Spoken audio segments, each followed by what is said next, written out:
Good morning. আজকে শনিবার 4 তারিখ, এখন বাজে ভোর 5:15-20 মতো। গতকাল আমাদের রিসর্টের যিনি ম্যানেজার মিস্টার প্রণববাবু আমাদের ব্যবস্থা করে দিয়েছেন ভোরবেলার সাফারির জন্য। আমাদের লাইনে দাঁড়াতে হয়নি, উনি ফোন করে মেবি কাউন্টারে বা জিপসির ড্রাইভারকে কাউকে একটা ফোন করে উনি অ্যারেঞ্জ করিয়ে দিয়েছেন। তো আমরা শুধু আধার কার্ডের জেরক্সটা নিয়ে এসেছি, দুজনেরই লাগবে আধার কার্ডের জেরক্স। আমাদের ড্রাইভার জেরক্সটা নিয়ে গেছে কাউন্টারে কথাবার্তা বলতে, ওরা এবার গাইড দেবে, তারপর আমাদের জার্নি শুরু হবে।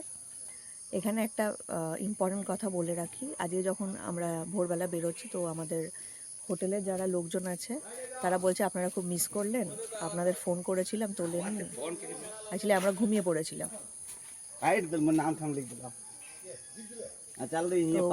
বলছে যে দুখানা হাতি আমাদের রিসর্টের একদম সামনে এসেছিল, দাঁতাল হাতি বড় বড়। তো সেটা দেখার জন্যে আমাদের ডাকা হয়েছিল, আমরা একটু ঘুমিয়ে পড়েছিলাম, তাই আমরা যেতে পারিনি। তো এটা একটা বিশাল বড় মিস আমাদের হয়ে গেছে। মানে কতটা কাছাকাছি জঙ্গল যে হাতিরা একদম রিসর্টের সামনে চলে আসছে, খুবই ইন্টারেস্টিং। আমাদের জার্নি স্টার্ট হয়ে গেল, চলুন যাওয়া যাক। চলে যাচ্ছে, একটু কাছাকাছি চলো।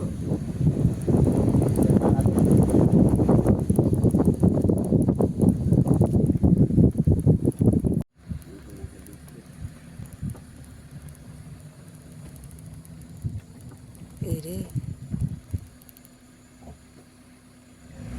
সামনে হাতি দেখতে পাচ্ছেন আপনারা, রাস্তার মাঝখানে গার্ড করে দাঁড়িয়ে আছে। এই না হলে সাফারি।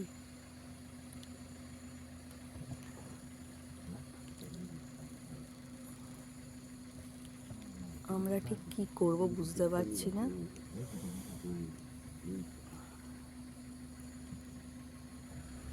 তাই চুপচাপ দাঁড়িয়ে আছি আমরা।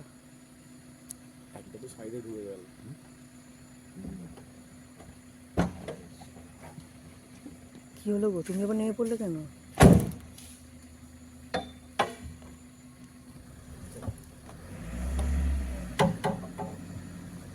বাবা তুমি কি করবে গো লাঠি দিয়ে? আচ্ছা আচ্ছা আচ্ছা, হ্যাঁ হ্যাঁ ঠিক আছে। স্টাইল দেখাচ্ছে, এটা ভিতরে ঢুকছে। হ্যাঁ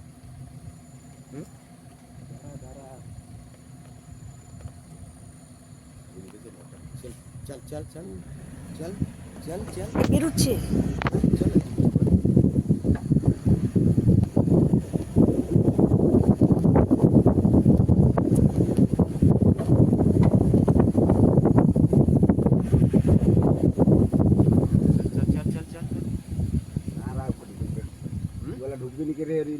ढुकी ना ढुक जाए ढुक ढुक वहाँ पुल का हुआ चल কাকে তারা করছে এটা? এর গাড়ি গাড়িকে আর ওই যারা ইয়ে ধান চাল নি তো ঢুকে যাচ্ছে, তিনটা হলো তো খতরনাক। চল চল ঢুকে যাচ্ছে।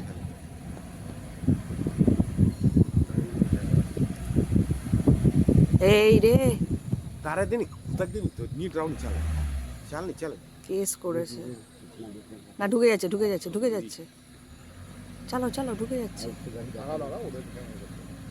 না ওয়ার্ল্ড না অবশ্যই কম্পিটিশন তো আমরা পারবো না, ওকে রেসপেক্ট করতে হবে।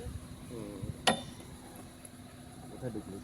এই তো ওইখানে ঢুকলো, দুটো আর এইখানে কোথাও কেউ ঢুকতেছে। তারা করে হ্যাঁ দুটোই তারা গেছিল। চল চল ওই যে ওই তো ঢুকে যাচ্ছে। আর একটা ওইখানে আছে হ্যাঁ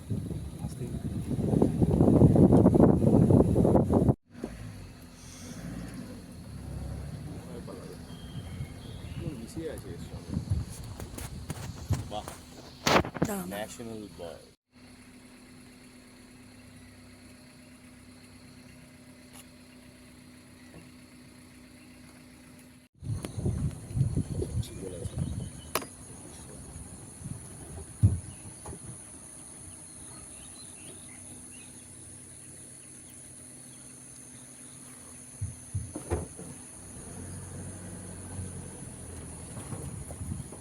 এই মিষ্টি দেখছেন না, এই যে যে মানে কাজ দেখা যায় সারা সারা ওই দূরে তোরসা নদী রয়েছে, আছে আছে সময় আমরা তিস্তা তিস্তা করি, তোরসাকে দেখা যায় দূরে তোরসা।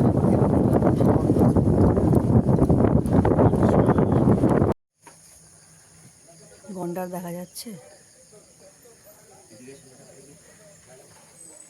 এই হচ্ছে গন্ডার, পরিষ্কার।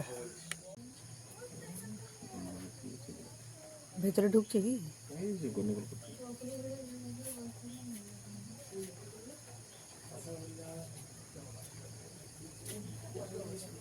কি দরকার এখানে আসতে পারেন না পাগল গেছে স্যার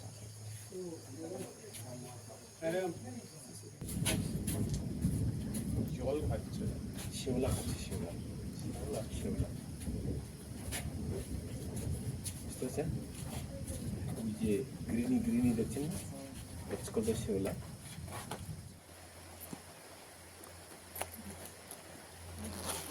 চলে গেছে, চলে গেল। আমাদের চিলাপাতা সাফারি এখনো অবধি ওয়াচ টাওয়ার দর্শনের পরে সার্থক। ওয়াচ টাওয়ার থেকে আমরা ফুল ভিউ পেয়েছি, রাইনো মানে গন্ডারের জল খাচ্ছিল, অসাধারণ। সব কিছুই থাকবে এই সিরিজের ব্লগে, আপনারা সবাই পাশে থাকবেন, দেখবেন, আশা করি ভালো লাগবে আপনাদের।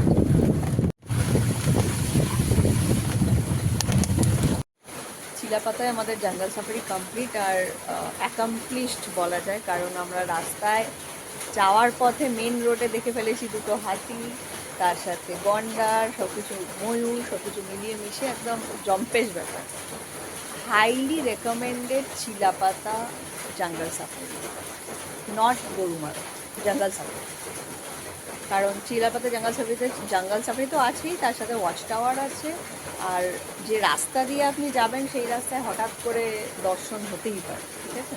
যেমন আমাদের হলো, শুধু আমাদের জিপসির দর্শন হয়েছে হাতিদের, আর কোনো জিপসির হয়নি। We are lucky today.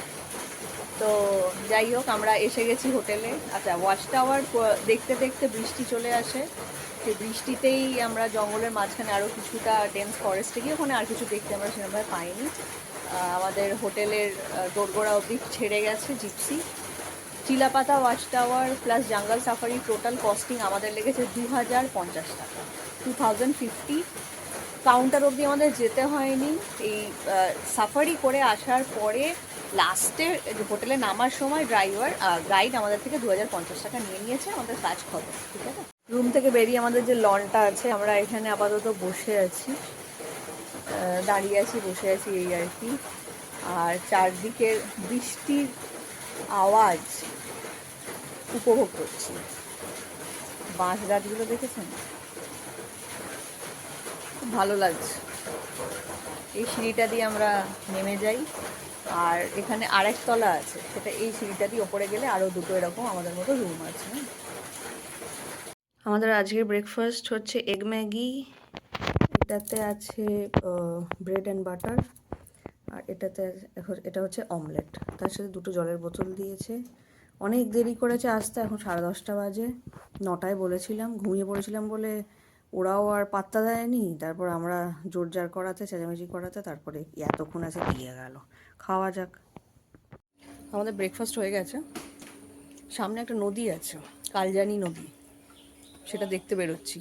তার আগে রিসর্টটার একটা ফুল ভিউ আপনাদের দেখিয়ে দিই। বৃষ্টিটা এইসবে থেমেছে, সেই জন্য বেরোতে পারছি, যা বৃষ্টি হচ্ছিল সকাল থেকে। এরকম একটা মঞ্চ পাবেন, কি হয় এখানে জানি না, হয়তো কিছু হতো আগে। পুরো লন, এটা ঘাসে ঘাসে ভর্তি, পুরো লন।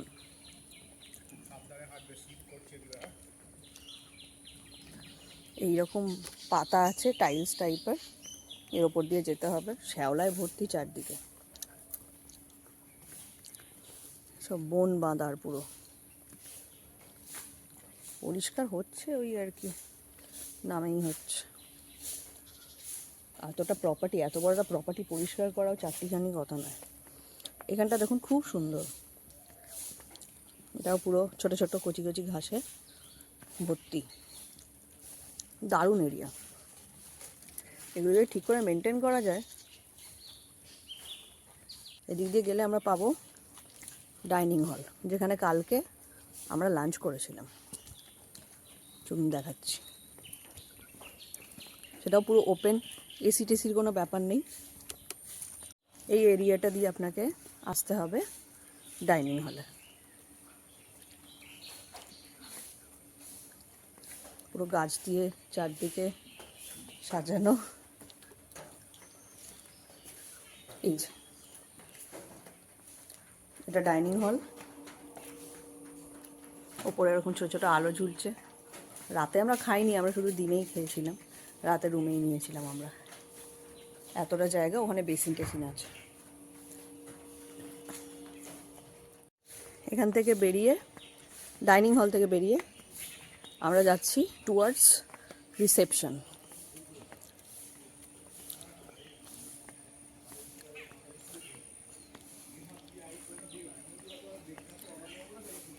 এই হলো আমাদের রিসেপশন বাম্বু ভিলেজ রিসর্টের। রিসেপশনও বেশ ভালোভাবে সাজানো গোছানো। রবীন্দ্রনাথের ফটো আছে ওই যে। বলছি কোথায় আছিস? বললাম কাল কটা যাবেন?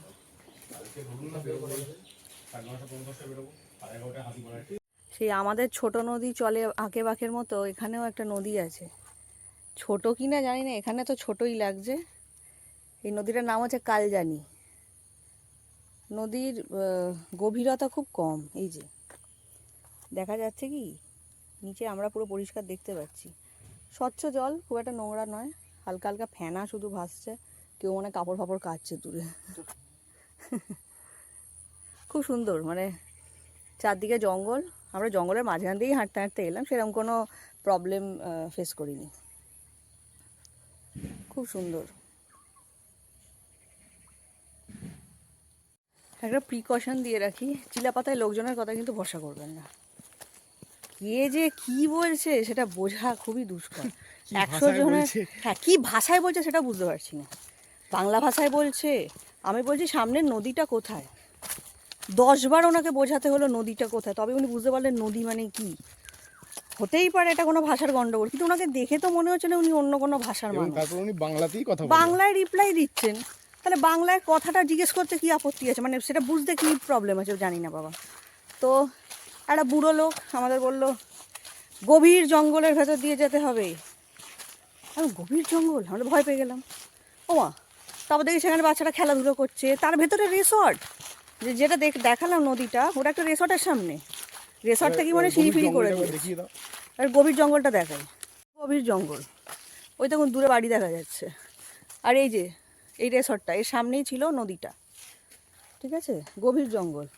আর বাচ্চারা খেলছে, সেটাও দেখাবো। কি যে বলে, লোকে ট্যুরিস্টে কি ভয় পাওয়ার চেষ্টা করে না এমনি পাগলামি করে, কিছু বুঝতে পারি না বাবা। সারা দুনিয়া ঘুরে ঘুরে ঘুরে ঘুরে একটা সিঙ্গেল লোক একটা নর্মাল আনসার দিতে পারে না যে নদীটা কিভাবে যাব, একটা শর্টকাট ওয়েতে কিভাবে যাব। মন্দির মন্দির কে আবার বলছে, হ্যাঁ একটা লোক বলছে মন্দির আছে, তার পাশে একটা বট গাছ, এই যে খেলার মাঠ, এটা এখানে খেলছিল বাচ্চারা, আওয়াজ পাওয়া যাচ্ছে। একজন বলছে বট গাছ আছে, পাকুড় গাছ আছে, তার নিচে মন্দির আছে। আর কোথায় পাকুড়, কোথায় মন্দির, কি বলছে ওরা? একটা টোটোওয়ালা ছেলে, সে তো কিছু বুঝতেই পারলো না, কি একটা ওয়ার্ড বলে চলে গেল। মানে খুবই মুশকিলের ব্যাপার এই সমস্ত কিছু কিছু স্পেসিফিক জায়গা। এই দেখুন, গভীর জঙ্গলে কি গরু চড়ে? বাড়ির যে গরু, গৃহপালিত গরু আর কি, সেগুলো কি গভীর জঙ্গলে চড়ে? এই যে চড়ছে গরু। দাঁড়ান দেখিয়ে দিই, যদি বিশ্বাস না হয়।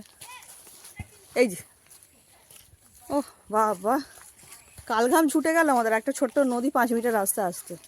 এই যে বাচ্চারা খেলছে এখানে, ঠিক আছে। তো কারোর কথায় বিশ্বাস না করে কখনো কখনো নিজের ব্রেনটাকে অ্যাপ্লাই করবেন। এটা হচ্ছে আমাদের রিসর্ট চিলাপাতা বাম্বু ভিলেজ। এই যে এখানে লেখা আছে। এই যে এটা হচ্ছে এন্ট্রি গেট, গাছ দিয়ে পুরো ঢাকা, বেশ সুন্দর। কেমন লাগলো আপনাদের আমাদের আজকের ব্লগ? যদি ভালো লেগে থাকে লাইক শেয়ার সাবস্ক্রাইব অবশ্যই করবেন। কমেন্ট করে আপনাদের মতামতগুলো আমাদের জানাবেন। আপনাদের মতামত আমাদের কাছে খুবই দরকারি, খুবই গ্রহণযোগ্য। ভালো লাগুক খারাপ লাগুক যাই লাগুক কমেন্ট করে জানাবেন। সবাই পাশে থাকবেন, সাথে থাকবেন, বেল আইকনটা অবশ্যই প্রেস করে দেবেন। তাহলে কি হবে, আমি যখনই একটা নতুন ভিডিও দেব সবার আগে সেটা আপনি চেক আউট করতে পারবেন। সবার সুস্থতা কামনা করি, সবাই ভালো থাকবেন, সুস্থ থাকবেন।